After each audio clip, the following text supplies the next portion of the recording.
तो हेलो दोस्तों, स्वागत है एक बार फिर से एक और नए वीडियो में क्लास 11th के फिजिक्स में।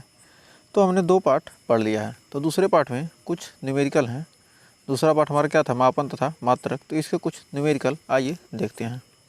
यूनिट एंड मेजरमेंट के कुछ न्यूमेरिकल देखते हैं। पहला, रिक्त स्थानों की पूर्ति कीजिए। तो कुछ इंपॉर्टेंट क्वेश्चन हम देखेंगे और बाकी का हम आपको PDF दे देंगे। टेलीग्राम चैनल पर आप विजिट करके वहाँ से PDF डाउनलोड कर लीजिएगा, क्योंकि टेलीग्राम चैनल पर आपको हर अपडेट मिलती रहती है। तो कृपया आप जल्दी से जल्दी जाकर टेलीग्राम चैनल को हमारे ज्वाइन कीजिए। इसका लिंक डिस्क्रिप्शन बॉक्स में दे दिया जाएगा। कह रहा किसी 1 सेंटीमीटर भुजा वाले घन का आयतन, मतलब 1 सेंटीमीटर भुजा है तो क्या है, घन का आयतन क्या हो जाएगा, एक घन मीटर में। वो भी घन का आयतन किस में पूछ रहा है, घन मीटर में पूछ रहा है। तो आयतन क्या हो जाएगा, 1 घन सेंटीमीटर हो जाएगा। सेंटीमीटर और मीटर में बदलना क्या है, 10 का पावर 1 मीटर में, इस 1 सेंटीमीटर में क्या 10 का पावर -2 मीटर। तो क्या हो जाएगा, 3 दूनी 6, यानी 10 का पावर -6 घन मीटर। तो इसके आंसर बहुत ही सिंपल से हैं। तो इसको आंसर हम PDF दे देंगे। तो आइए कुछ महत्वपूर्ण क्वेश्चन देखते हैं। कर हमारा क्वेश्चन 5वां कर रहा है, एक्सरसाइज क्वेश्चन नंबर 5 कर रहा है। लंबाई का कोई ऐसा नया मात्रक चुना गया जिसके अनुसार निर्वात में प्रकाश की चाल 1 है। मतलब कह रहा है, कहने का मतलब क्वेश्चन कह रहा है कि मतलब क्या लंबाई का कोई और नया मात्रक चुन लिया गया जिसकी प्रकाश में चाल क्या है, 1 है। तो लंबाई के नए मात्रक के पदों में सूर्य तथा पृथ्वी के बीच की दूरी कितनी है। मतलब जो लंबाई का नया मात्रक है उसमें क्या है, सूर्य और पृथ्वी के बीच की दूरी कितना है। प्रकाश इस दूरी को तय करने में 8 मिनट और 20 सेकंड लगाता है। जो प्रकाश है, जो लाइट है, क्या कर रहा है, 8 मिनट 20 सेकंड में तय करता है। तो प्रकाश की चाल हम जानते हैं 1 मात्रक प्रति सेकंड। तो मीटर सेंटीमीटर तो दिया नहीं है, तो मतलब चाल 1 दिया है। तो कह रहा है, मान लेते हैं प्रकाश की चाल 1 मात्रक प्रति सेकंड है। तो क्या प्रकाश की चाल कितना दिया, 1 मात्रक प्रति सेकंड। जबकि प्रकाश द्वारा लिया गया समय 8 मिनट 20 सेकंड। 8 मिनट का मतलब क्या हो गया, 8 छक 48 प्लस 20, यानी 8 छक 48, 480 और 20 500 सेकंड। टोटल समय कितना ले लिया, 500 सेकंड। तथा सूर्य तथा पृथ्वी के बीच की दूरी निकालने के लिए दूरी पर क्या होता है, चाल गुणे समय। तो कितना समय लग रहा है, 500 सेकंड का लग रहा है। तो प्रकाश की चाल क्या है, 1 मात्रक पर सेकंड। तो सेकंड इनवर्स से सेकंड कट गया और बच गया 500 मात्रक। यही आपका आंसर आ गया। तो उम्मीद है इस क्वेश्चन में आपको कोई डाउट नहीं होगा। तो आइए बढ़ते हैं नेक्स्ट क्वेश्चन की तरफ। सारे क्वेश्चन नहीं करने, रैंडमली हमने सेलेक्ट किया है जो थोड़े अच्छे क्वेश्चन हैं। कर कोई छात्र 100 आवर्धन की एक सूक्ष्मदर्शी के द्वारा देखकर मनुष्य के बाल की मोटाई मापता है। मतलब ये क्या कर रहा है, एक स्टूडेंट है, क्या कर रहा है, 100 आवर्धन का सूक्ष्मदर्शी का जो क्या होता है, क्षमता किस में मापते हैं, आवर्धन मतलब क्षमता किस में मापते हैं, डायोप्टर में ना। तो मतलब 100 आवर्धन के, डायोप्टर मतलब आवर्धन होता है, 100 आवर्धन के जो क्षमता है सूक्ष्मदर्शी की क्या है, 100 आवर्धन है। तो कि एक सूक्ष्मदर्शी के द्वारा देखकर मनुष्य के बाल की मोटाई कितना मापता है और वह 20 बार परीक्षण करता है। बाल की मोटाई मापा, 1 बार मापा, 2 बार मापा, 3 बार मापा, क्या किया, लगभग 20 बार वो माप लिया। कर उसे ज्ञात होता है कि सूक्ष्मदर्शी के दृश्य क्षेत्र में बाल की औसत मोटाई 3.5 mm है। उसने क्या किया, औसत उसका क्या निकाल लिया, मोटाई निकाल लिया। 20 बार मापा और उसकी क्या किया, औसत मोटाई निकाल लिया। तो कितना आ गया, 3.5 mm। तो औसत मोटाई 3.5 mm, जबकि आवर्धन क्या है, क्षमता सूक्ष्मदर्शी क्या है, 100 है। तो सूक्ष्मदर्शी की क्षमता 100 है और बाल की प्रेक्षित मोटाई मतलब प्रेक्षण द्वारा निकाली गई मोटाई कितना है, 3.5 mm। तो कह रहा बाल की मोटाई का अनुमान क्या है। तो जो बाल की मोटाई का अनुमान है क्या है, तो आइए उसको देखते हैं। कह रहा बाल की अनुमानित मोटाई निम्न सूत्र से ज्ञात की जा सकती है। जो अनुमानित मोटाई मतलब अनुमान लगा सकते हैं इतना मोटा होगा। तो आवर्धन होता है प्रेक्षित मोटाई, प्रेक्षण द्वारा निकाली गई मोटाई बटे वास्तविक मोटाई। तो हमको क्या करना है, वास्तविक मोटाई निकालना है। जो क्या है, आवर्धन से हम निकालते हैं। तो आवर्धन बराबर किसी जिससे चेक कर रहे हैं उसका यदि आवर्धन ज्ञात करना है तो क्या, प्रेक्षण द्वारा जो मोटाई निकाली गई और वास्तविक जो मोटाई है, जो मेन मोटाई है, मतलब जितनी मोटाई रियल में, जो रियल मोटाई है, और क्या प्रेक्षण द्वारा एक्सपेरिमेंटल। तो हमको क्या करना है, आवर्धन तो दे दिया, प्रेक्षित मोटाई हमने प्रेक्षण द्वारा 3.5 mm निकाल लिया है, वास्तविक मोटाई हमको पूछ रहा है। तो वह अनुमान क्या है, बाल की मोटाई मतलब वास्तविक मोटाई निकालना है। तो क्या प्रेक्षित मोटाई कितना है 3.5 mm बटे 100 आवर्धन है तो क्या किया 100 से भाग दे दिए तो क्या आ जाएगा 0.035 mm। ये क्या हो गया आंसर क्वेश्चन का आ गया। बहुत सिंपल सा क्वेश्चन था, थोड़ा सा दिमाग लगाना था। कह रहा है अगला क्वेश्चन, कह रहा है किसी मकान का फोटोग्राफ 35 mm स्लाइड पर 1.75 सेंटीमीटर स्क्वायर क्षेत्र घेरता है। मतलब एक मकान का क्या है फोटोग्राफ है, उसको क्या किया स्लाइड पर कितना इतना क्षेत्रफल घेर ले रहा है।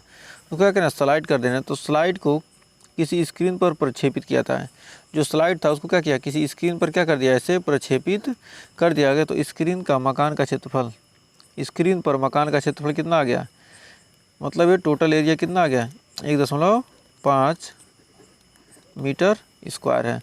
तो प्रक्षेपित पर्दा व्यवस्था का रेखीय आवर्धन क्या था, जो प्रक्षेपित पर्दा था उसका आवर्धन क्या था। एकदम सेम पिछला क्वेश्चन है।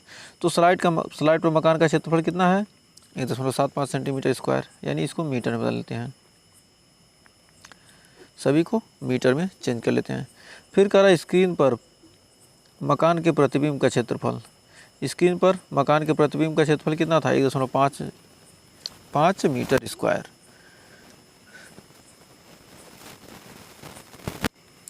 फिर कह रहा है क्षेत्रीय आवर्धन, तो हमको क्षेत्रीय आवर्धन निकालना है। क्या पूछ रहा है पर्दा व्यवस्था का रेखीय आवर्धन, यानी नहीं रेखीय आवर्धन निकालना। तो क्षेत्रीय आवर्धन का सूत्र होता है, आवर्धन का जो आवर्धन होता है उसका सूत्र होता है प्रतिबिंब का क्षेत्रफल बटे वस्तु का क्षेत्रफल। तो क्षेत्रीय या रेखीय मतलब इस पूरे क्षेत्र का या रेखीय आवर्धन या क्षेत्रीय आवर्धन क्या होता है सेम ही होगा। थोड़ा सा क्या होगा उसको रूट में निकालेंगे तो क्या हो जाएगा रेखीय निकल जाएगा। मतलब लंबाई और चौड़ाई, लंबाई और चौड़ाई हो गया तो क्या होगा क्षेत्रीय मतलब एरिया। उसको क्या कहेंगे रूट निकालने तो क्या हो जाएगा रेखीय निकल जाएगा। तो कह रहा प्रतिबिंब का क्षेत्रफल, जो प्रतिबिंब है उसका क्षेत्रफल, और क्या करेंगे वस्तु के क्षेत्रफल से जो प्रतिबिंब बना, कोई वस्तु है उसका प्रतिबिंब बना, दोनों का क्षेत्रफल में क्या करेंगे जब भाग करेंगे तो क्षेत्रीय मतलब कितना क्षेत्र खींचा उसका क्या निकल जाएगा आवर्धन निकल जाएगा। मतलब क्षमता, मतलब कितना क्षमता तक क्या कर सकता है खींच सकता है। तो क्या आ गया 8,857। तो क्या आ गया इसका क्षमता आ गया कितना 8,857। और अब रेखीय आवर्धन निकालना है तो क्या करेंगे अंडर रूट क्षेत्रीय आवर्धन कर देंगे तो 8,857, यानी इसको रूट निकालेंगे 94.1 आ जाएगा। यही आपका रेखीय आवर्धन कितना है 94.1 आंसर आ जाएगा। तो उम्मीद है यहाँ भी कोई डाउट नहीं होगा।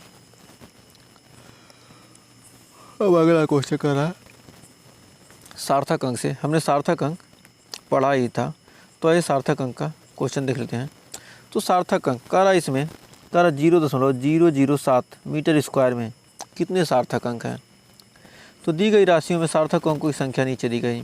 तो मतलब 0 इसका हल करते हैं तो इसमें क्या है सार्थक अंक 1 होगा। मतलब दशमलव के बाद जो भी 2 जीरो होते हैं करा क्योंकि 1 से कम संख्या में दशमलव के दाईं ओर से पहले अशून्य अंक से पहले के शून्य सार्थक अंक नहीं होते हैं। तो हमने क्या पढ़ा था जब सार्थक अंक आपको पढ़ाया तो क्या कहा था 1 से कम संख्या में दशमलव के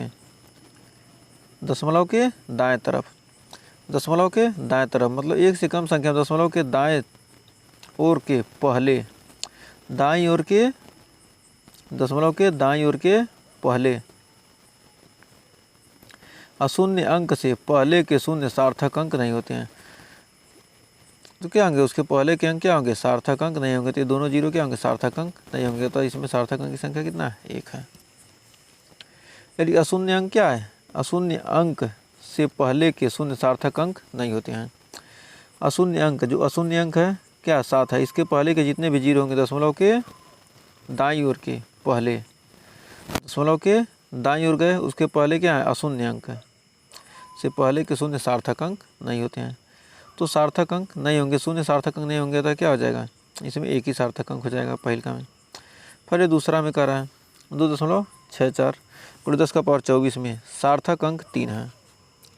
कह रहा है इसमें कितने अंक होंगे 3 अंक सार्थक अंक होंगे क्योंकि सभी अशून्य अंक सार्थक अंक होते हैं और 10 की घातें सार्थक अंक नहीं होती हैं। जब 10 की घात लग गई तो क्या होंगी, वो सार्थक अंक नहीं होंगी। तो अशून्य क्या होंगे, यही अशून्य अंक कितने होंगे, सार्थक अंक हो गए। कह रहा है 0.2370 में 4 सार्थक अंक है, क्योंकि सभी अशून्य अंक दशमलव भाग में अंतिम शून्य अंक के बाद के सभी शून्य सार्थक अंक होते हैं। अंतिम शून्य के दशमलव के बाद क्या होंगे, अंतिम शून्य के बाद के सभी क्या होंगे, अशून्य अंक, क्योंकि सभी अशून्य अंक तथा दशमलव भाग में अंतिम अशून्य, दशमलव भाग में क्या, अंतिम अशून्य अंक के बाद, अंतिम अशून्य अंक क्या है, 7 है, उसके बाद के सभी शून्य क्या होते हैं, सार्थक अंक होते हैं। तो इसमें 4 हो जाएंगे।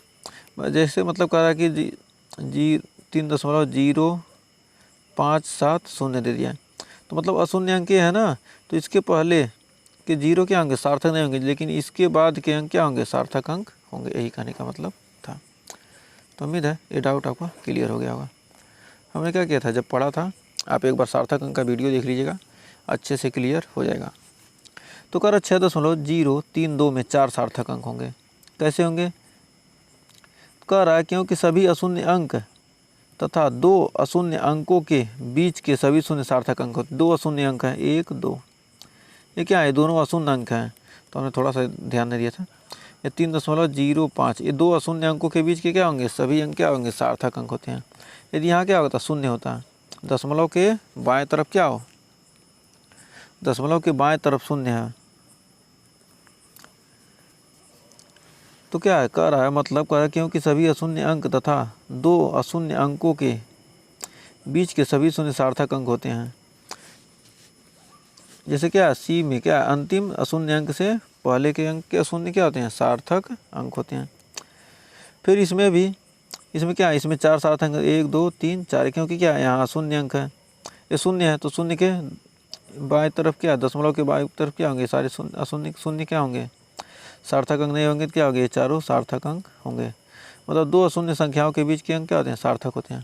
तो यहाँ पर क्या हो जाएगा, 4 हो जाएंगे। तो उम्मीद है 10वां क्वेश्चन भी आपको अच्छे से क्लियर हो गया होगा। एक बार आप सार्थक अंक का वीडियो देख लीजिएगा, आपको एकदम पूरा डाउट क्लियर हो जाएगा इस क्वेश्चन का। और नहीं देखा है तो ये क्वेश्चन समझ में आने वाला नहीं है। फिर 26वां क्वेश्चन कह रहा है कि यह दावा किया जाता है कि यदि बिना किसी बाधा के 100 वर्षों तक 2 सीजियम घड़ियों को चलने दिया जाए तो उनके समय में केवल 0.02 सेकंड का अंतर हो सकता है।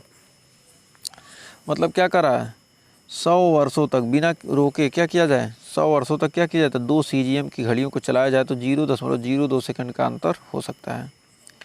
मानक सीजियम घड़ी द्वारा 1 सेकंड के समय अंतराल को मापने में यथार्थता के लिए इसका क्या अभिप्राय है। मतलब 1 सेकंड मापना है तो इसकी यथार्थता का क्या अभिप्राय है। कुल समय 100 ईयर, टोटल टाइम हम कितना ले रहे हैं, 100 साल का समय ले रहे हैं।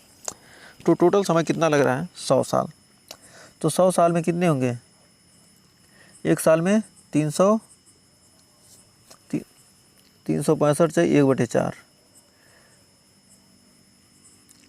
100 ईयर है, 365 सही 1/4 दिन। टोटल डे निकालना है तो क्या है, 365 सही 1/4 दिन। हमको क्या करना है, 1 सेकंड निकालना है।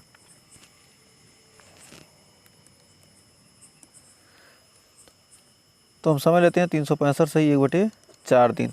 मतलब एक साल में क्या होंगे, 365 दिन, किसी में क्या होंगे 366, तो इसलिए क्या लिए 365 सही 1/4 दिन ले लिए। और क्या हो गया, एक दिन में 24 घंटा। तो क्या करेंगे, और 24 घंटे में, 1 घंटे में 60 मिनट, 1 मिनट में 60 सेकंड। तो टोटल इतना ले लेते हैं। तो उसके बाद अब इतना टोटल का क्या करेंगे, तो समय का अंतर आता है डेल्टा टी बराबर 0.2 सेकंड। मतलब समय का अंतराल कितने दे दिया, इतना दे दिया समय अंतराल, और कुल समय कितना है, इतना है, कुल समय इतना है, और समय अंतराल कितना है, इतना। तो 1 सेकंड में त्रुटि, तो 1 सेकंड में त्रुटि कितना हो रहा है, कुल समय क्या था, इतना निकल गया। तो मतलब 1 सेकंड में त्रुटि कितना निकलेगा, टोटल समय में क्या करेंगे, जो 1 सेकंड में कितना त्रुटि हो रहा है 0.02 में क्या करेंगे, टोटल समय से भाग देंगे, टोटल जो समय है उससे भाग देते हैं, तो हमको मिलता है 10⁻⁻12 सेकंड। इसको हल करेंगे, टोटल को इतना को हल करेंगे तो आपका आ जाएगा 10⁻⁻12 सेकंड। अतः CGM घड़ी द्वारा 1 सेकंड समय अंतराल के मापन में यथार्थता क्या होता है, 10⁻12 सेकंड तक क्या होता है, शुद्ध मान, बहुत ही शुद्ध मान क्या होती है, CGM घड़ी मापती है। इसलिए क्या किया गया है, इसको प्रायोगिक तौर पर क्या किया गया, CGM घड़ी को ही रखा गया है। कहाँ पर, जो माप तौल का हमारा ब्यूरो है, जहाँ पर क्या अंतर्राष्ट्रीय मापन मात्रक प्रणालियाँ थी, हमने जो पढ़ा था कि मतलब क्या किया, कैसे हम 1 सेकंड को मापे थे, उसकी जो मानक है समय कहाँ रखा गया है, वहाँ पर रखा गया है। सभी देशों का क्या होता है, जब नाप तौल सम्मेलन हुआ तो क्या किया गया, जो 7 मूल मात्रक थे उनको क्या किया गया, वहीं रखा गया था। तो अगला क्वेश्चन कर रहा है, लेजर प्रकाश के अत्यधिक तीव्र एकवर्णी तथा एक दिश किरण पुंज का स्रोत है। मतलब लेजर क्या करता है, एकदम सीधे प्रकाश मारता है। क्या होगा, लेजर क्या होता है, एकदम आप मेले में जाते हैं तो क्या करते हैं, देखते हैं रेड लाइट वाला मारता है ना लाइट, जाकर छोटे बच्चे क्या होते हैं अक्सर खरीदते हैं कि क्या करेंगे, कहीं जाएंगे, कुछ देखने गए, नाच देखने गए, ऑर्केस्ट्रा देखने, वहाँ जलाते हैं, इसे क्या कहते हैं, लेजर लाइट कहते हैं।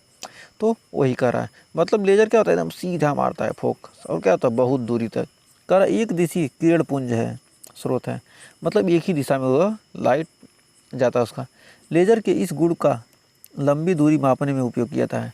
लेजर के इसी गुण के कारण क्या कहते हैं, लंबी दूरियां जहाँ नापनी है वहीं प्रयोग किया जाता है। तो लेजर को प्रकाश के स्रोत के रूप में उपयोग करते हुए पहले ही चंद्रमा की पृथ्वी से दूरी परिशुद्धता के साथ ज्ञात की जा चुकी है। पहले ही क्या किया गया, सूर्य और चंद्रमा के बीच की दूरी क्या किया गया है, चंद्रमा और पृथ्वी के बीच की दूरी ज्ञात किया गया है। कोई लेजर प्रकाश किरणपुंज चंद्रमा के पृष्ठ से परावर्तित होकर 2.56 सेकंड में वापस आ जाती है। मतलब किसी लेजर को क्या किया गया, जलाया गया, और क्या हो गया, किरणपुंज क्या हो गया, चंद्रमा के पृष्ठ से, चंद्रमा है उसके पृष्ठ से क्या हो गया, टकराकर 2.56 सेकंड में वापस आ जाती है। तो पृथ्वी के परितः चंद्रमा की कक्षा की त्रिज्या कितनी है। तो मतलब पृथ्वी के चारों ओर चंद्रमा की कक्षा की त्रिज्या कितनी है, इसके चारों ओर क्या हो रहा है, चंद्रमा इसके चारों ओर घूम रहा है, तो इसकी कक्षा की, पृथ्वी की, चंद्रमा की कक्षा की त्रिज्या कितनी है, पृथ्वी के चारों ओर कितनी है, पृथ्वी के चारों ओर चंद्रमा की कक्षा की त्रिज्या कितनी है। कर यह प्रश्न प्रतिध्वनि अर्थात परावर्तित तरंगों के ग्रहण करने पर आधारित है। मतलब परावर्तित तरंगों के क्या ग्रहण करने पर आधारित है। तो पृथ्वी के चारों ओर चंद्रमा की त्रिज्या बराबर पृथ्वी तथा चंद्रमा के बीच की दूरी है। मतलब पृथ्वी के चारों ओर चंद्रमा की त्रिज्या जो कह रहा है क्वेश्चन में दिया है, मतलब पृथ्वी के चारों ओर चंद्रमा की त्रिज्या, पृथ्वी के चारों ओर जो चंद्रमा की त्रिज्या क्या है, पृथ्वी तथा चंद्रमा के बीच की दूरी के बराबर है। तो भाई क्वेश्चन सॉल्व करते हैं। लेजर पुंज के चंद्रमा की सतह से परावर्तित होकर वापस आने लगा समय क्या हो रहा है, 2.56 सेकंड, 6 सेकंड का समय लग रहा है। मतलब आने में कितना लगा, 2.56 सेकंड का क्या हो रहा है, समय लग रहा है।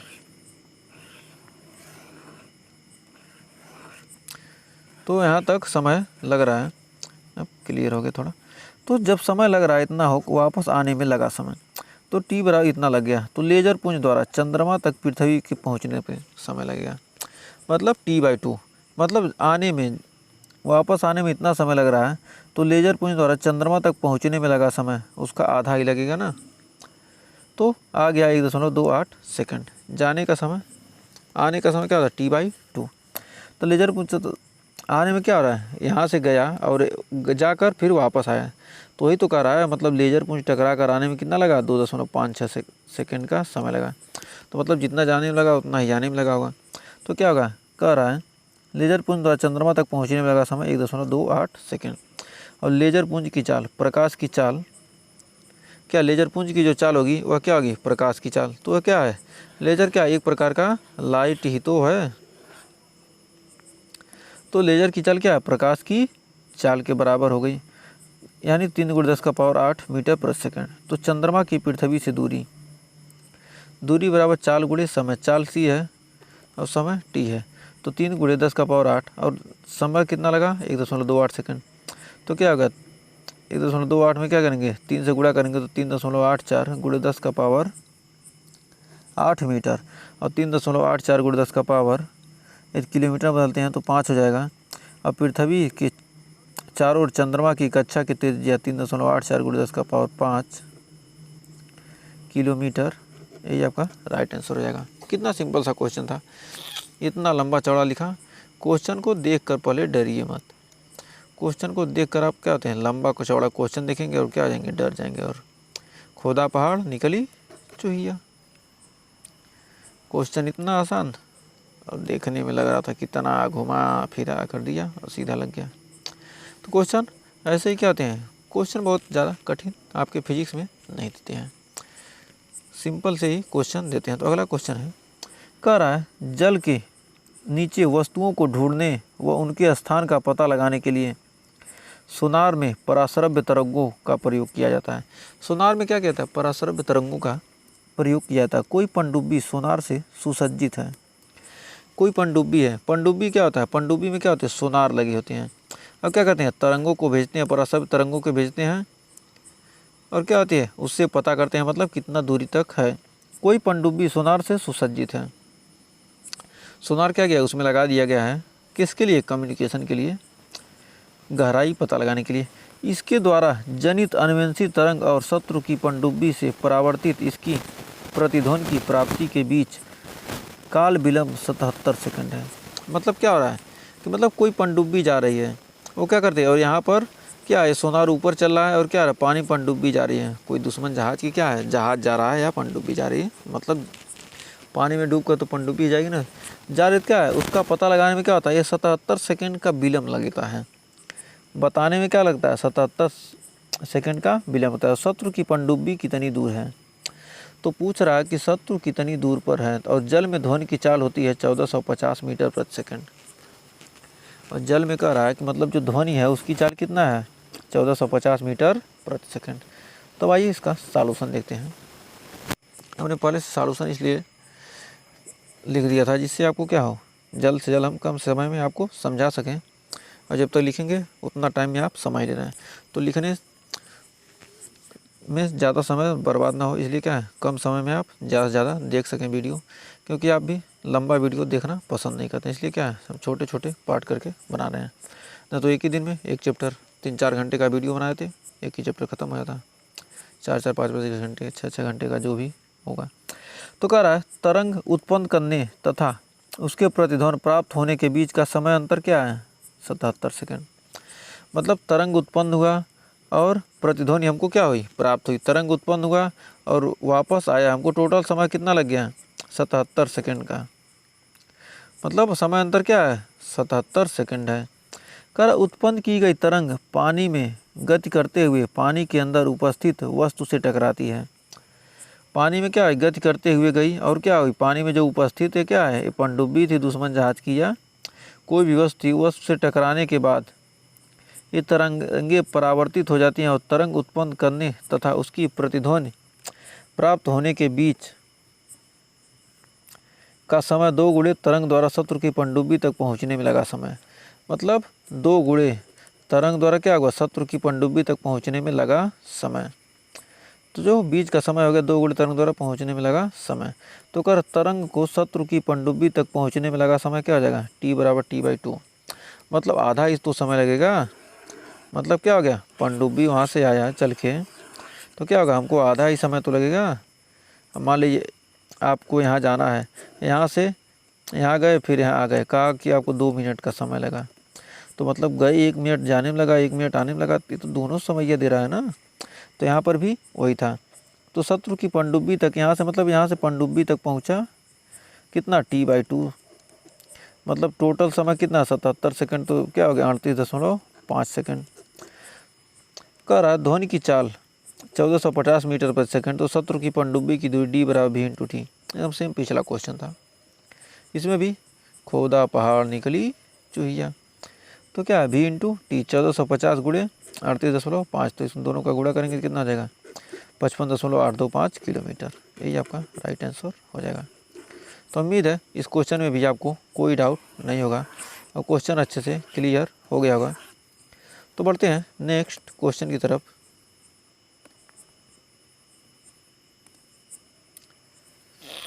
तो कह रहा हमारे विश्व में आधुनिक खगोलविदों द्वारा खोजे गए सर्वाधिक दूरस्थ पिंड इतनी दूर हैं कि उनके द्वारा उत्सर्जित प्रकाश को पृथ्वी तक पहुंचने में अरबों वर्ष लगते हैं। मतलब कहने का मतलब कह रहा है कि विश्व में क्या है, खगोलविदों द्वारा खोजे गए सर्वाधिक दूरस्थ पिंड, मतलब सबसे दूर के पिंड, जो सबसे दूर के पिंड क्या है खोजे गए हैं, तारे वारे खोजे गए हैं, कह रहा है उनसे उनके द्वारा उत्सर्जित प्रकाश को पृथ्वी तक पहुंचने में अरबों वर्ष लग जाएंगे। उनसे क्या हो रहा है, जो प्रकाश उत्सर्जित होकर आ रहा है, मतलब ये पिंड है, कोई पिंड है, उससे क्या हो रहा है, जो प्रकाश उत्सर्जित होकर आ रहा है वो क्या है हमारे पास तक पहुंचने में क्या होगा, पहुंचने में अरबों वर्ष लग जाते हैं। और इन पिंडों जिन्हें क्वासर कहा जाता है, इन पिंडों को क्या कहते हैं, क्वासर कहते हैं। और ये कई रहस्यमय लक्षण हैं। इन पिंडों के क्या है, बहुत सारे रहस्यमय लक्षण हैं जिनकी अभी तक संतोषजनक व्याख्या नहीं की जा सकी। और किसी ऐसे क्वासर की किलोमीटर में दूरी ज्ञात कीजिए जिससे उत्सर्जित प्रकाश को हम तक पहुंचने में 300 करोड़ वर्ष लगते हैं। मतलब कहने का मतलब ये कह रहा है कि मतलब क्या है, एक कोई पिंड है, वो क्या है हमसे हमारे पास तक क्या हो रहा है, उससे क्या हो रहा है, उत्सर्जित प्रकाश पहुंचने में 300 करोड़ वर्ष लगेंगे। तो इसको क्या करना है, हमको कह रहा है कि क्या कीजिए, इसको किलोमीटर में 300 करोड़ वर्ष को क्या करना है, 300 करोड़ वर्ष को क्या करना है, किलोमीटर में चेंज करना है। एकदम सिंपल सा कहने का मतलब ये है कि 300 करोड़ वर्ष को क्या कीजिए, सीधे किलोमीटर में आप चेंज कर दीजिए। और कुछ कहने का मतलब इसका है नहीं क्वेश्चन में, बस क्वेश्चन को घुमाया है कि मतलब कह रहा है कि मतलब हमने क्या किया है, हमारे जो साइंटिस्ट हैं आज तक क्या किए, बहुत सारे खोज किए हैं जिसमें क्या कर रहे हैं, बड़े बड़े ऐसे पिंड हैं जिसकी क्या है रहस्य के बारे में आज भी हम ब्रह्मांड के रहस्य के बारे में पता नहीं पाते हैं।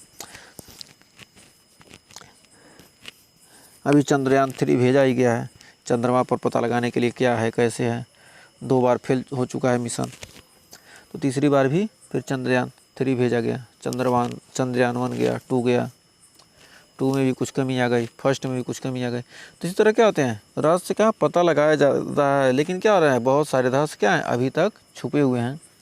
तो कह रहा है तो प्रकाश के पृथ्वी तक पहुंचने में लगा समय कितना, कह रहा 3 बिलियन ईयर, मतलब 300 करोड़ वर्ष का मतलब क्या होगा, 3 बिलियन, करोड़ को क्या कहते हैं, बिलियन।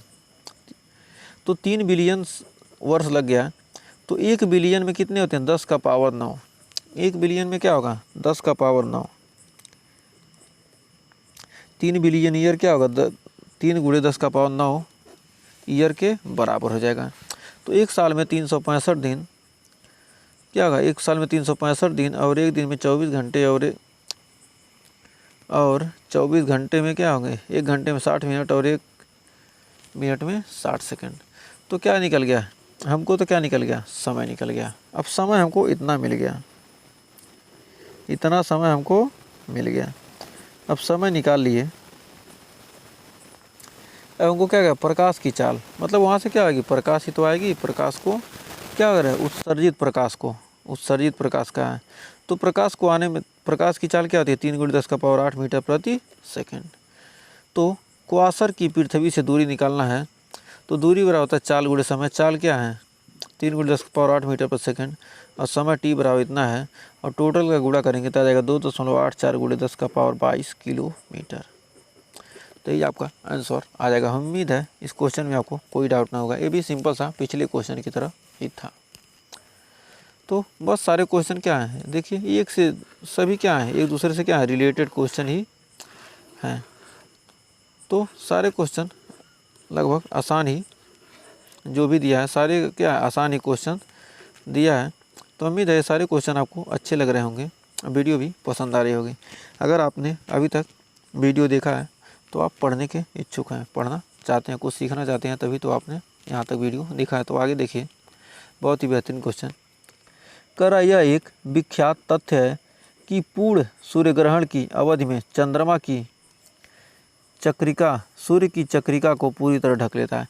मतलब कह रहा है जब पूर्ण सूर्य ग्रहण लगता है तो यह चंद्रमा सूर्य को ढके या सूर्य चंद्रमा को, दोनों क्या करते हैं, एक दूसरे को क्या कहते हैं, ऊपर से ढक लेते हैं।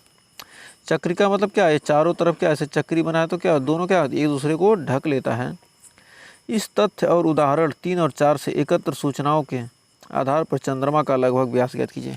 तो मतलब क्वेश्चन में क्या दिया, उदाहरण 3 और 4 दिया, उससे क्या करना है, हमको इसकी व्याख्या करनी है। तो देखिए सूर्य और चंद्रमा और पृथ्वी, जब सूर्य ग्रहण लग रहा है तो क्या पृथ्वी और, जब क्या होता है, जब पूर्ण सूर्य ग्रहण लगेगा कब लगेगा, जब सूर्य और पृथ्वी के बीच क्या जाएगा, चंद्रमा। सूर्य ग्रहण कब लगेगा, अब पृथ्वी पर से हम देखते हैं तो क्या होगा, सूर्य नहीं दिखाई दे रहा है, तो बीच में चंद्रमा आ गई तो सूर्य हमको नहीं दिखाएगा तो क्या होगा, सूर्य पर कह देते हैं ग्रहण लग गया। तो पृथ्वी देखते हैं तो क्या हो गया, सूर्य बीच में आ जाएगा और चंद्रमा देखते आ जाएगा, चंद्र ग्रहण हो जाएगा। तो सूर्य और पृथ्वी के बीच जब चंद्रमा आती है तो क्या होता है, सूर्य ग्रहण लगता है और पूरी तरह से क्या होगा, ढक लिया। ऐसे देखिए अब यहाँ देखेंगे तो क्या होगा, पूरी तरह से ढक लिया, एकदम बीचों बीच आ जाता है। तो अब देखिए करा सूर्य से पृथ्वी, करा उदाहरण 3 और 4 से हमें निम्न तथ्य प्राप्त होते हैं। जैसे चंद्रमा की पृथ्वी से दूरी 3.84 × 10⁸ मीटर होता है। चंद्रमा और पृथ्वी के बीच की दूरी हमको पता है 3.84 × 10⁸ मीटर। हमने क्या उदाहरण 3 से पता चल गया, 3 या 4 से। फिर कह रहा है पृथ्वी और सूर्य के बीच की दूरी क्या है, R80, त्रिज्या मान लेते हैं R80, और चंद्रमा से क्या मांगे, RME, R80 और RME। सन से अर्थ और मून से अर्थ, यमी का मतलब मून अर्थ, सन अर्थ। करा पृथ्वी की, सूर्य की पृथ्वी से दूरी R, मतलब सूर्य से पृथ्वी की दूरी क्या है, 1.496 × 10⁻11 मीटर। सूर्य से पृथ्वी की दूरी 496 × 10⁻11 मीटर, और सूर्य का व्यास 1.39 × 10⁻9 मीटर। जो सूर्य का व्यास हमने डायमीटर निकाला है कितना, 1.39 × 10⁻9 मीटर। अब पूर्ण सूर्य ग्रहण के समय सूर्य चंद्रमा की चक्रिका द्वारा पूर्णतः ढक लिया जाता है। तो चंद्रमा का कोणीय व्यास और सूर्य का कोणीय व्यास क्या होंगे, दोनों बराबर होंगे। जब क्या हो रहा है, ये जो कोणीय व्यास है, जो कोण बना रहा है, कोणीय व्यास क्या है, बराबर होंगे। क्यों बराबर होंगे, क्योंकि क्या हो रहा है, पूर्ण रूप से ढक ले रहा है। तो D/RME D/RSC, तो D बराबर, तो हमको क्या पूछ रहा है, आधार पर चंद्रमा का लगभग व्यास ज्ञात करना है, हमको D ज्ञात करना है। चंद्रमा का निकालना है, मून का, तो D × RME/RSC। RME दिया 3.84 गुणे, और RSC का मान इतना दिया है 1.496। तो क्या करेंगे, इतना से क्या करेंगे, इतना गुणा करेंगे कि D का मान से, तो क्या हो जाएगा, हमको मिल जाएगा 3567.9 किलोमीटर। ये क्या रहा है, चंद्रमा का लगभग व्यास ज्ञात कीजिए। क्या एक सूचनाओं से क्या है, चंद्रमा का लगभग व्यास कितना हो जाएगा, 3567 किलोमीटर क्या है, चंद्रमा का व्यास है। तो हमें उम्मीद है यहाँ तक भी आपको कोई डाउट नहीं होगा।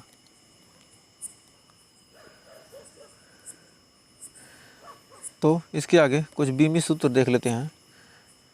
कर विभिन्न भौतिक राशियों तथा उनके बीमी सूत्र, मतलब कुछ भौतिक राशियाँ दी हैं और उनके क्या है, कुछ बीमी सूत्र दिए हैं। तो आइए उनको देख लेते हैं। कर क्षेत्रफल में क्या होता है, लंबाई होगी चौड़ाई, मतलब यल, तो क्या हो जाएगा, L² हो जाएगा, या लिख सकते हैं m का पावर 0, L का पावर 2 और T का पावर 0। कर आयतन में क्या है, लंबाई चौड़ाई ऊंचाई, तीनों क्या है, लंबाई हैं, तो क्या होगा, तीनों क्या है, दूरी है, तो क्या होगा, L का क्यूब हो जाएगा। अब वेग या चाल, दूरी बटे समय, तो दूरी क्या होता है, L से लिखते हैं दूरी को, और समय T से, L बटे T यानी LT-1, T ऊपर जाएगा। त्वरण का इसी प्रकार हो जाएगा, LT-2। घनत्व का द्रव्यमान बटे आयतन।